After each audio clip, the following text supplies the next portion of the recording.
Welcome to the WorkPlay podcast, where we deep dive into how to create a visual marketing strategy that actually moves the needle. Take a peek inside the minds of hundreds of WorkPlay members who have created successful visual campaigns that have generated millions in revenue. There's so many different aspects to brand reputation, right? How do you make people feel? How do you present? Your visual identity goes into that. What feelings do you invoke in people? What are your values? But there's also a sense of your business, which means you have to show a sense of professionalism. And if you don't own your brand, you're asking people to buy something from you, but you don't even own it. You don't even own what you're selling. So what's the point of continuing to invest in something, meaning your business, when you don't even own it? And then how can you say, hey, I want you to pay me money and I want you to invest in my brand, but I don't even own my brand? Does it really make sense?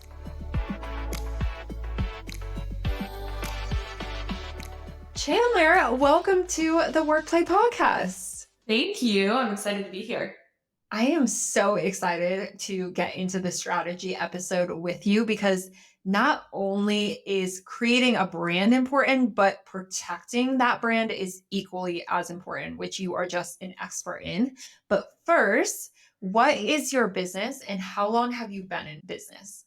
Yes, absolutely. So my business is Lethal Legal. It's a virtual intellectual property law firm serving entrepreneurs worldwide for almost 5 years. So we help people get ownership to their brands. And we'll obviously have a whole discussion on what that means and what that entails. Walk us through what it actually means to protect your brand. I feel like there's a lot of misconceptions of what this actually means. Could you tell us in a very granular way what it means? It means having ownership of the assets that you're creating for your brand, right? So there's multiple different ways to protect your brand, right? Through contracts, through trademarks, through copyrights, whatever it is. But it really comes down to having ownership of the assets and the work product and everything that you put out into the world, because you do not own those things unless you have those legal protections. When you say assets, what do you mean by that? For example, your brand name, your logo, the name of your signature offers, your slogans, your taglines, your courses, your programs, your products, your online store, your apparel, your memberships. A non-exhaustive list, but that's a good starting point. When you say protect the brand of those assets, what are the things that people have to do in order to protect those things? What kind of leverage do you have when you protect these things? So to protect it, to get ownership over those assets, you have to get a trademark. A trademark is what is going to get you ownership of the things that you're creating. And when we say a trademark, we mean you are owning the name, the logo, the tagline, whatever it is, you're owning the name of what you're putting out into the world. So a lot of times we're talking about protect your brand. That really comes down to owning your brand. Because a lot of people think, well, I started my brand, so I own it. It's mine. That's false. A lot of people think, well, I have an LLC. I filed for the LLC. See, here's the name. It's mine. That's false. A lot of people say, well, I filed a trademark with the state. I have a trade name with the state or a DBA or whatever it is. So I own it. See, it's mine. When that's actually false. The only way to own your brand is through a trademark, a federally registered trademark. What are the implications of not protecting it in this way? So this is twofold. One, if you're on the side of I'm starting a brand, I'm building a brand, or hey, you've already been in business for XYZ and you're continuing to build it because you love it. My question is, what's the point in building a business that you can't own, right? If your mission is to truly build a brand, build a business, a company, you want to leave a legacy, what's the point in building something you can't own, right? The other side of that is someone can come in and take it and then they own it. And then what? You're SOL. So if you're spending all this time, this money and energy investing into yourself and into your brand to build something, you also need to take steps to make sure that you actually own what you're building. The other side of that is that if you don't do that and you don't make sure, hey, this is even ownable, because this is the flip side where we see a lot of business owners do this too. We're building a business, but we didn't make sure that no one else already owns this or XYZ or whatever it is or something similar to it. If you start building something and then you're like, all right, I'm ready to own it, and then you check to see if you can own it, it turns out you can't. And then you spent all this time and this effort and this energy into building something, again, that you can't ultimately own. What would you suggest to happen if someone has a brand or they're building the brand, but then they find out someone else owns it? What is the course of action? Talk to an attorney. Step one, because you want to make, here's the caveat to this, right? If you find a company that has another name that is the same or similar, it's going to depend. Did you stumble across the company, or did they reach out to you and issue you a cease and desist? If they issued you a cease and desist, you absolutely need to talk to an attorney. If they didn't issue you a cease and desist, but now you're like, well, someone else has this company name, I don't know whether I should use it or not. It's going to depend on a few factors. And one of those is going to be how close are the services? Are they the same or are they similar to what you do? And that's not your determination. That has to be the legal determination, right? And a lot of people aren't necessarily trained on what that looks like. So while you may not think those services are the same or similar, in the eyes of the law, they could be considered similar. For example, well, I do business consulting, but then there's also this business coaching membership.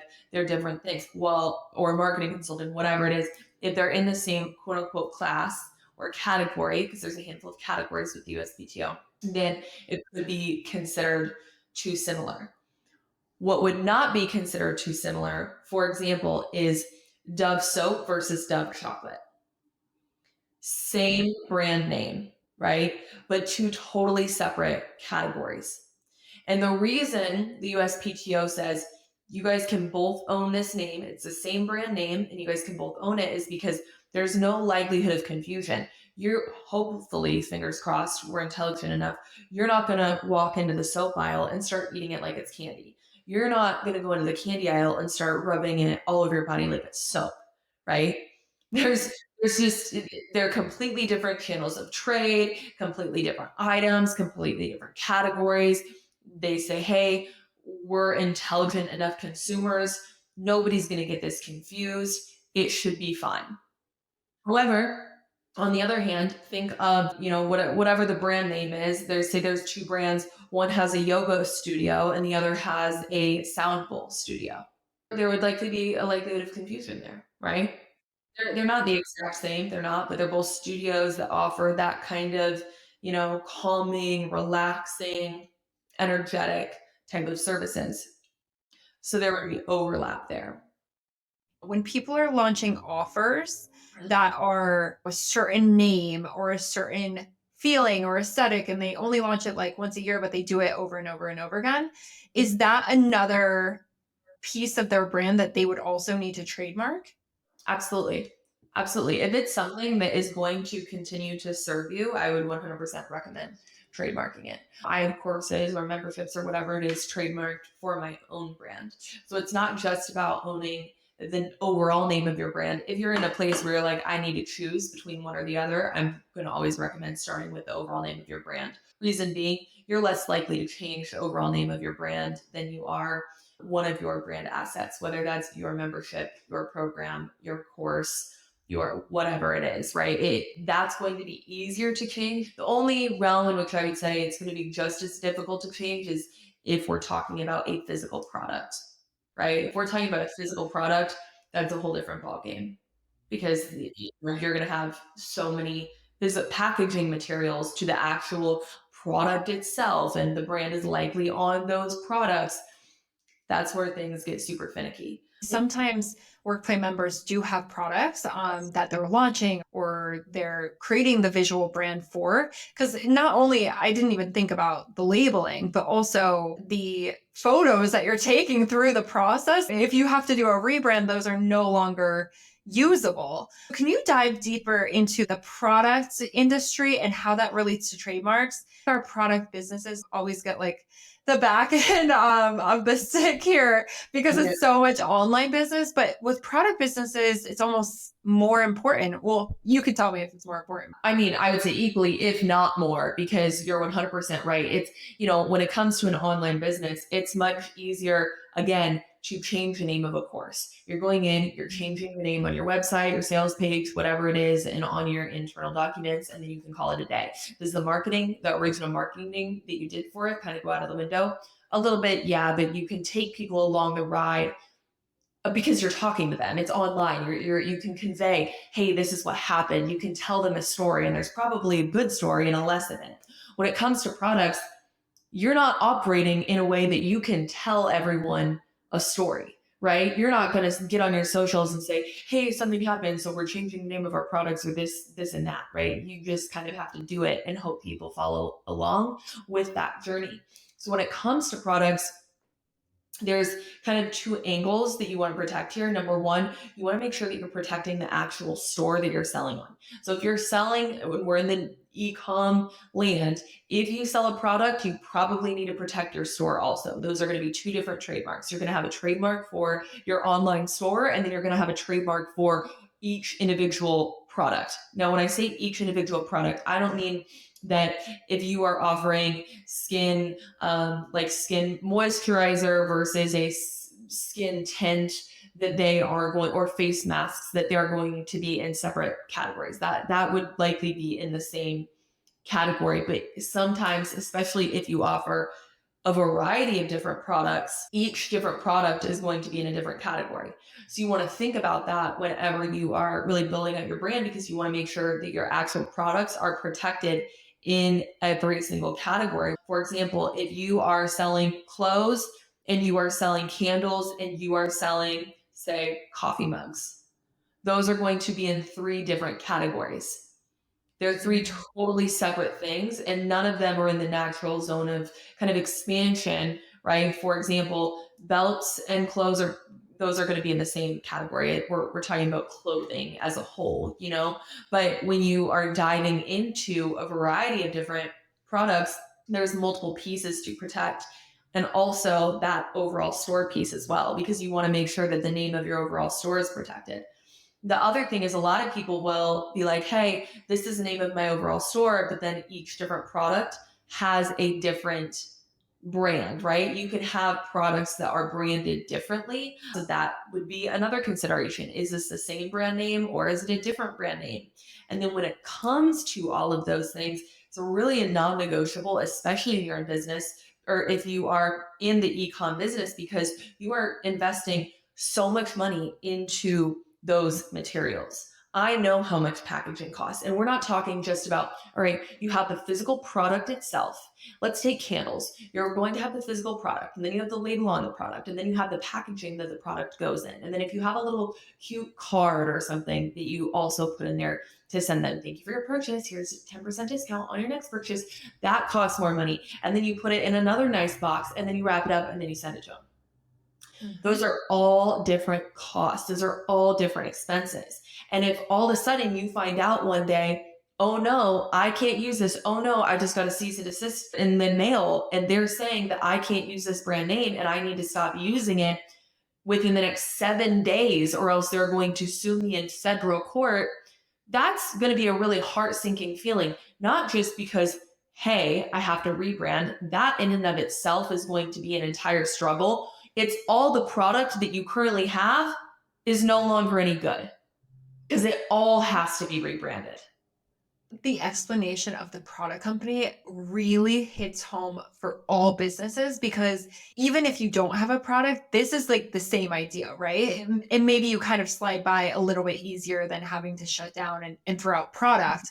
But that is right, like the umbrella of at which every business is operating under. Having to do a rebrand is huge and costly. And not to mention, your brand is your reputation. That really hits home on why the trademark is so important because the reputation you're building, you're building And then all of a sudden the thing that people recognize you for can no longer be used.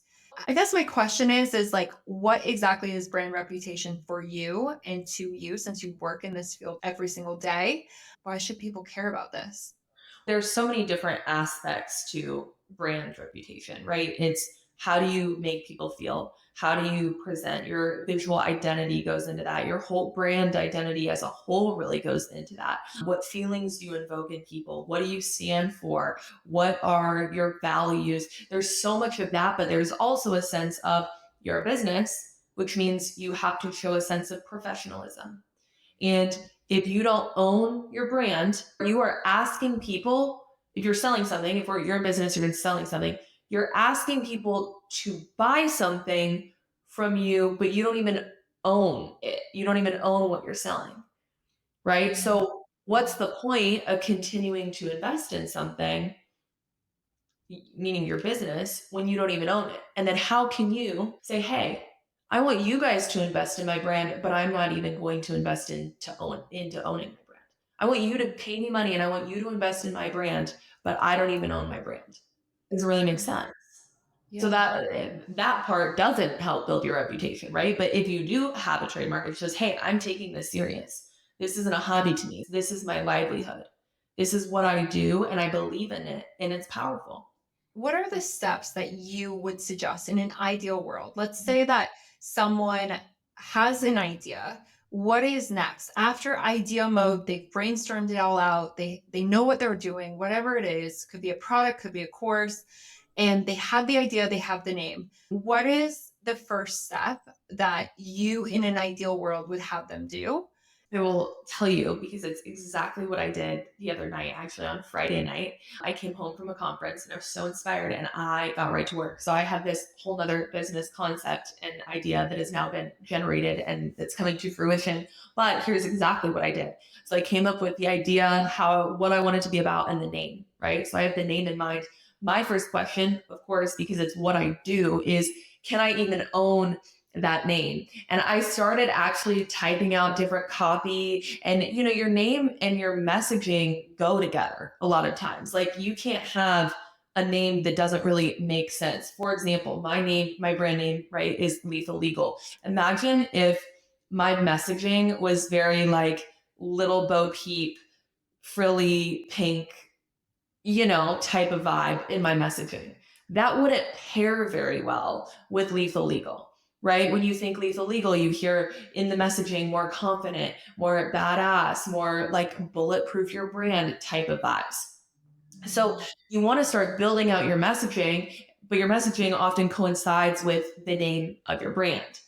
And so you have to make sure that you can own the name of your brand. So the very first thing that I recommend people do is to do a clearance search to make sure, hey, this is a name that I can actually own. First step, go to TESS, right? You can go to TESS, it's the trademark electronic search system, and you can look up any trademark name you want. Here is the thing, and this is my fear when I tell people go look at TESS. People are gonna be like, I checked TESS, it's all good. No, TESS is just a starting point. It's not the end all be all. You can search as much as you want in TESS, and it's never gonna give you the full picture, okay? So you can search, for example, if you type in Starbucks with one S, all of Starbucks trademarks will pop up. If you type in Starbucks with two S's, nothing comes up. That does not mean that you can go trademark Starbucks with two S's. You will Mm. instantly get hit with a cease and desist. It's going to get denied by the USPTO. You can't own Starbucks with two S's, right? That's going to be too confusingly similar. So, number one is look at tests. If that's good and clear, then check other areas. Check social handles, check Google, just do some basic research on your own. And then if you're like, okay, think this is a good name, then you want to talk to an attorney. And then that's when you want to get the full comprehensive clearance search done.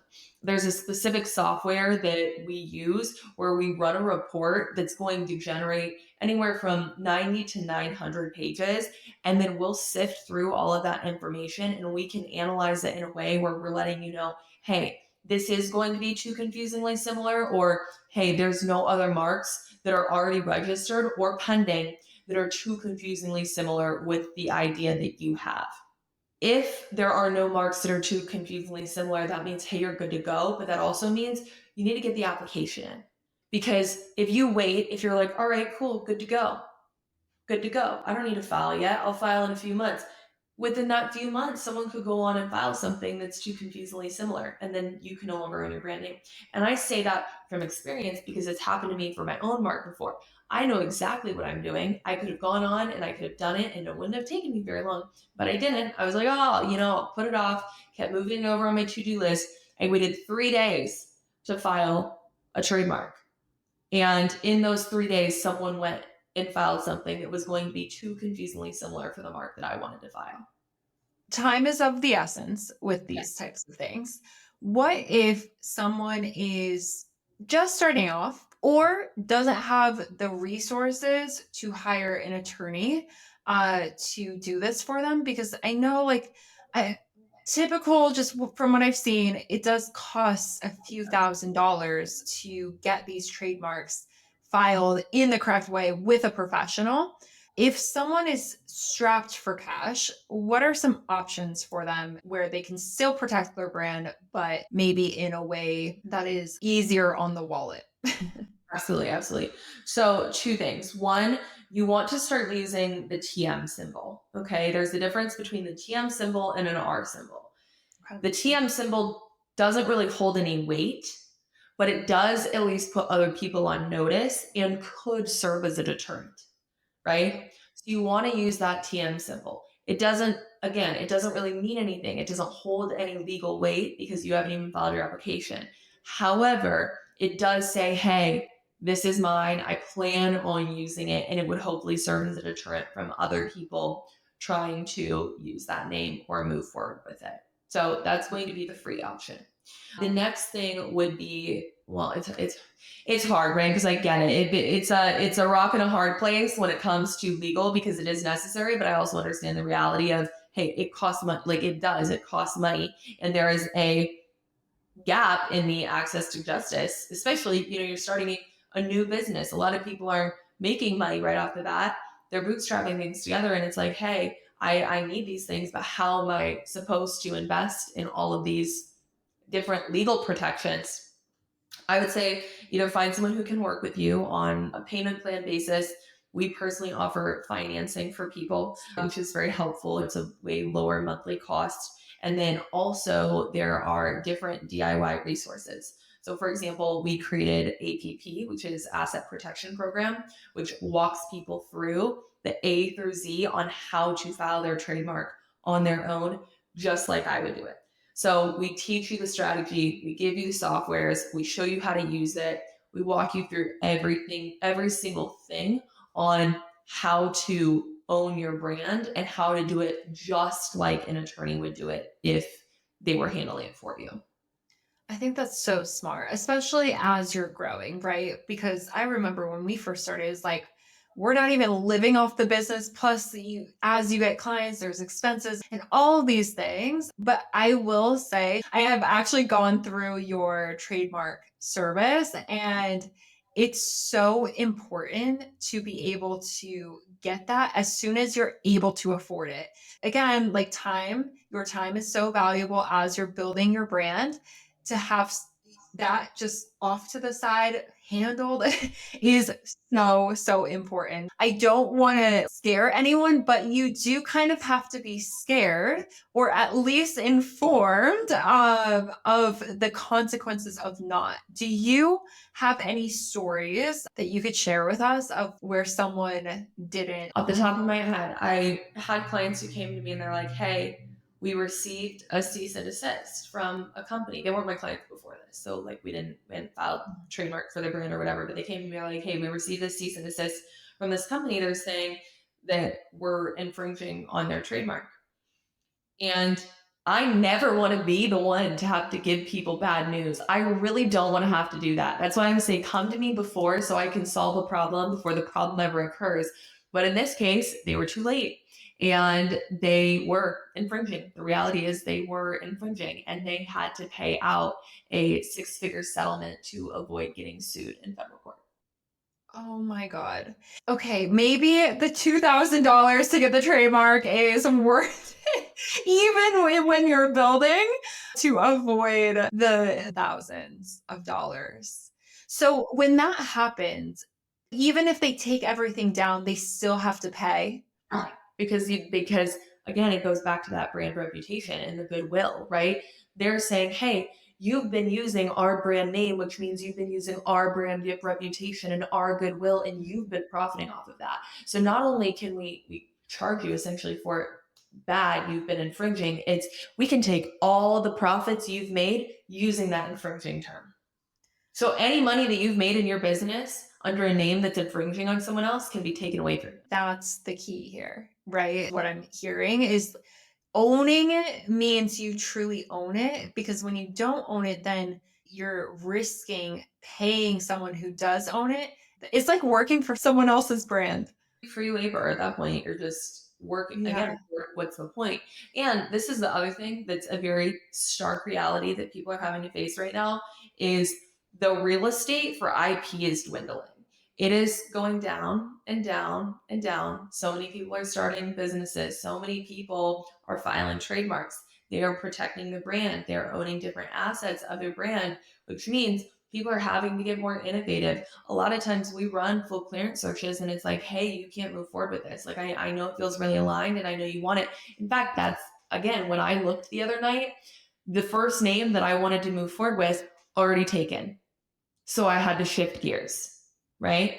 And say, okay, here's a different name that I can actually move forward with and be confident in. And that's something that I see with my clients all the time. That's not something you want to hear, right? I don't want to have to tell you, hey, you can't own this brand name, but I promise you'd rather hear that now than a year from now when you've been building a brand and you're finally ready because you have the money and you're like, I'm ready to invest in owning it. And then I have to tell you, no, I'd Mm. rather you know at the beginning, right, than when you're ready, It's essentially. almost like choose when you want to have the heart. Do you want to have it in the beginning, or do you want to have it at the end? I would assume the beginning, so that you can lay a very nice foundation for your brand. And there's less stress. It'll hurt a little bit. You might fall a little bit here, but it's not going to Mhm. be as far as a fall as if you've been building for the last 1 or 2 or however many years, and then you're finally ready. And it's like, I can't tell you how many times I've had to have that conversation with people. Hey, I'm Yeah. sorry, this brand name isn't going to work. No matter Mm, how creative we get, it's not going to work. mm. We can't make fetch happen here. It's not possible, right? Yeah. And and which is exactly why I wanted you to come on the podcast, because as you're creating your visual brand, you're creating it for assets, right? But that's what we talk about. That's what you're doing every single time you go into a WorkPlay method shoot. We're creating visuals for assets that you have. And if they're not protected underneath the trademark, like you're saying, you're working for someone else, or you're creating a lot of risk within that.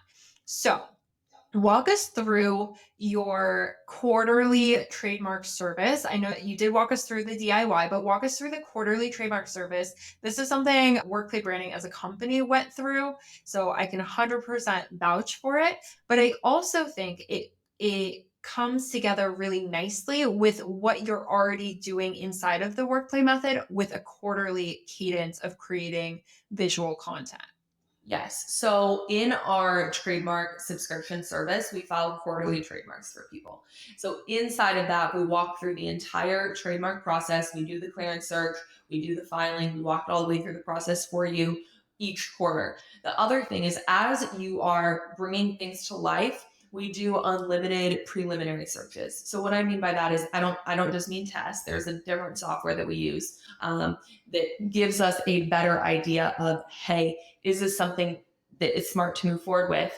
If you're like, hey, I want to bring this to life, I'm not ready to do a full clearance search on it yet, but the ideas are flowing and I want to map some things out. What are your thoughts on these 3 different names? And we can say, name number 3, totally ruled out. Name number 2 is actually going to be the strongest. One also has a good shot, but we like number 2 for reasons XYZ. We think it's going to be stronger, whatever it is. And it really allows us to be a partner in the co-creation of bringing those different things to life. And when you are planning things in your business, even quarterly or whatever it is, you often have a plan for, hey, this quarter I'm going to launch XYZ, right? So say they do a brand shoot and they're doing a brand shoot all around their new membership or whatever it is that they plan on launching. That would be something where it's like, okay, then we're going to take that name and of the membership and we're going to protect that. So you actually have ownership of it. And then the style of your branding can really coincide with the things that you are creating. Ooh, it's so good and it's so easy. I love also the monthly payment rather than one chunk of change all at once because I know like for all of my savvy business owners who are always looking at their margins, that can, that can deter you from protecting it right away. Whereas I feel in your monthly subscription, it's really just like, oh, it's nice, it's easy, and it's not so hard on the business to be able to act on your brainstorms, your ideas, all the things that are flowing out of you. The other thing that's so good about the subscription is that when you file a trademark, we were talking about you might have to file in multiple different categories, right? If you're just doing a one off trademark, each of those different categories has an additional cost, whereas inside of the subscription, we don't charge additional for those different categories. You have to pay the government filing fee for them, but we don't charge any extra. If you want to file in 10 different categories, it's a lot more work for us, but we're not going to charge you to file in 10 different categories. So that's another really big benefit of the subscription. And what's really cool is that the trademark process takes a long time, right? I mean, you know it firsthand, it takes a long time. It's taking anywhere now between 12 to 18 months. So when people are inside of the subscription, when we file your Q1 trademark, it takes about 9 to 10 months before your mark is going to get picked up or go under review by the examining attorney. So we'll file your Q1 trademark. By the time we file your Q4 trademark, that's when the examining attorney is going back to pick up your Q1 trademark. They also look, hey, have they filed any other trademarks? And she can see, or she or he, whoever the examining attorney is, can see, oh, yeah, they filed this many more trademarks. We're going to pick them all up at once and review them. So it kind of fast tracks your other applications to get it on the same timeline as your original filing. So instead of waiting 12 to 18 months from each individual filing date, all of your applications are for, I can never make a promise, but from what we've seen traditionally, you're all going to get picked up around that same time. And then they'll be on that same timeline. So it fast tracks your other applications on their way to registration, which is another really big benefit. Wow, that's Mhm. so smart and strategic. I love that. I also just think like the abundance of having that is so in line with the abundance of having shoots and creating things for your brand.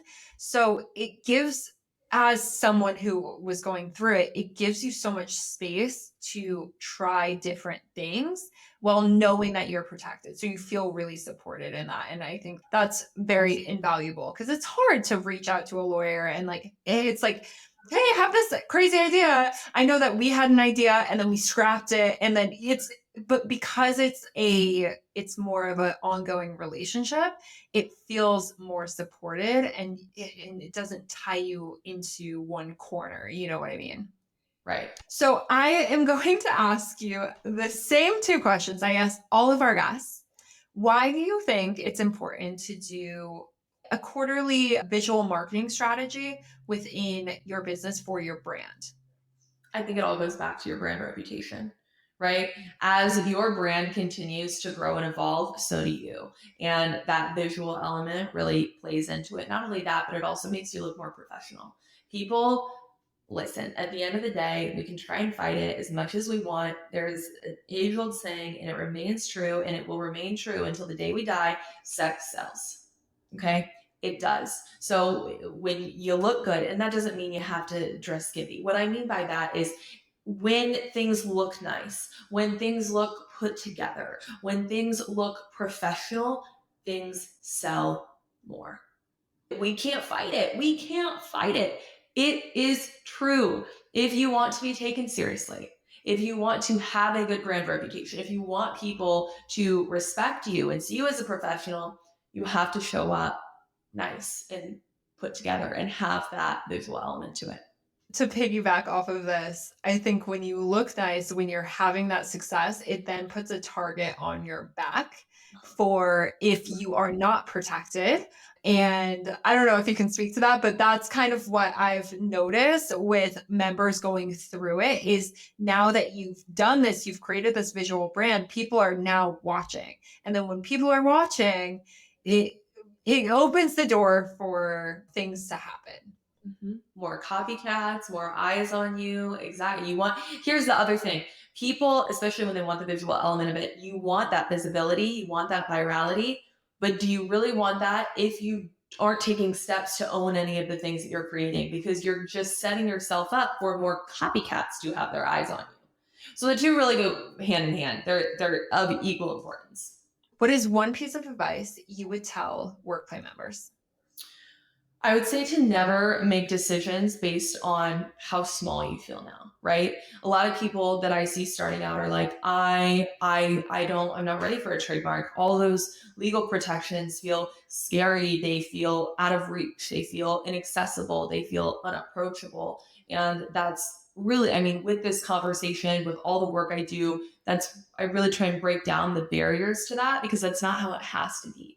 I think that a lot of times when we hear anything legal related, there's a very specific image we get in our heads, right? You're thinking this weird, stuffy law firm and it's all intimidating. It doesn't have to be like that, whether it's me, whether it's someone else. There's so many attorneys out there who are nice and who are approachable and who care about you and are invested in your success.